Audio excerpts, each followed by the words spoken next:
आरो आं सानो बे बाथ्राया हाग्रामा महिलारिया गावनि निजा बाथ्रा आरो आं सानो बिथांनि बे फोसावनाया गावखौ रैखा खालामनाय गावनि कर्मफ्रादि सानफा एफा जोबलांगासिनो दङ एमसिएलएखौ लाखिनो हायाखै दिनैहाय एमएलएफ्राबो दिनै लाखिनो हागोन ना हाया मोनसे सन्देह जानानै दङ बे गासै बिथिंखौ नोजोर होनानै बिथाङा राजनितिक भाबै गावनि कर्मफोरखौ लाखिनो थाखायसो बे बाथ्राखौ फोरमायदों बेवहाय जेबो सैथोथि गैया आरो आं सानो बे बाथ्राया हाग्रामा महिलारिया गावनि निजा बाथ्रा आरो बेवहाय सैथोथि दं होननानै आं फोथाया खारन फैगौ जि बिसायख'थि उफेरा जि बिसायख'थि तामुलपुर भबानिपुर आरो गसाइगाव बे बिसायख'थिखौ लानानै दिनैसिमाव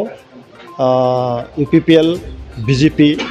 जोङो मोजाङै रायलायबाय जों जयैनो सावरायलायनानै सिद्धान्त जाबाय हाइस्ट लेभेलाव जोङो रायलायदों बेवहाय जेराव चिफ मिनिस्टार दंमोन आसामनि बिजेपिनि आफादगिरि भबेस कलिता दङमोन गासैबो बिजेपिनि दैदेनगिरिफ्रा दंमोन जोंनि इउपिपिएलनिफ्राय प्रमद बर'नि दैदेननायाव गासैबो दैदेनगिरिफ्रा दंमोन आंबो निजे दंमोन जे मोजां मोनसे सावरायनायनि गेजेरजों जों सिद्धान्तआव फैदों जे बिजेपिया तामुलपुर आरो गसाइगाव इउपिपिएलनो होगोन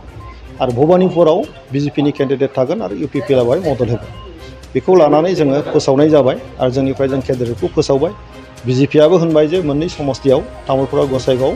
इउपिपिएलखौ मदद होनाय जागोन होननानै गावनिसो बाथ्रा बियो अफिसियेलि फोसावनो माब्ला बाखि जागोन माब्ला फोसावगोन बे गावनिसो बाथ्रा आरो आं सानो बिथांनि बे फोसावनाया गावखौ रैखा खालामनाय आरो गावनि कर्मिफोरखौ लाखिनो थाखाय गावनि कर्मिफ्रादि सानफा एफा जोबलांगासिनो दङ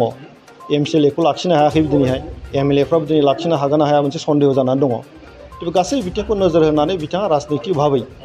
गावनि कर्मिफोरखौ लाखिनो थाखायसो बे बाथ्राखौ फोरमायदों बेवहाय जेबो सैथोथि गैया आरो बेवहाय खुनु रायजोफ्रा गोनो गोथो जानो नाङा इउपिपिएलआ बिजेपिजों लोगो जानानै सरकार सालायगासिनो दङ आसामजोंबो लोगो दङ आसामावबो लोगो दं आरो बिटिसिआवबो जोंहा लोगो दंखायो बेखौ लानानै जोंनि रायजोफोरखौनो गोनो गोथो जानो नाङा फैगौ बिसायख'थियाव जों जयैनो गेलेगोन जों देरहासार जागोन आरो 5 बोसोर बिटिसिआव प्रमद बर'नि दैदेननायाव बिटिसि सरकारा सालायगोन आरो जों मोजां सासन होनो थांगासिनो दङ बयबो गोरिब गुन्द्रानि आसनि जोङो आसनिनि गेजेरजों जौगानायनि खामानिखौ दिनै मावलांनो नाजागासिनो दङ आरो फैबाय थानाय समाव गोजोनखौ रैखा खालामनानै सान्थिखौ रैखा खालामनानै बयखौबो जों समानै जौगाहोनायनि थाखाय इउपिपिएलआ खामानि मावलांगोन